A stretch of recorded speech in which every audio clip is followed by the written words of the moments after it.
खा डरे सुगर खा ले। हमार सास फिर कहते मोर बेटी खान नहीं धगे, सुगर खवावे पियावे नहीं, दुबरवा डरीज, कैसे कथे? ठीक तो कहते था। ठीक कथे। मोर पूरा घर के धन दौलत ला खवाए बैठे हैं तो लोग कैसे खवा दादा मैं हाँ? क्या धन दौलत ला मोर खवा है? तू कमावा था, खवा था, बैठे बैठे खवा था। तभी का खड़े खड़े खात हस, बैठ के नहीं खातत तब? कमावा था तो खा था। अच्छा तो कैसे? लड़का छुआ बर कमात हस, समझे ना?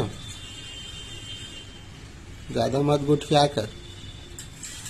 तो मुंह ला बंद रखे का बता रहे था। काय मुंह ला बंद रखे वाले बात है भाई। बोले मह से सुनना क्या? वो मह ला ले ना तब तो अतकापन टिकी चला थे। मोर जगह हम दूसर घर गे रही थे ना ते हाँ रानी बन के रहते हम।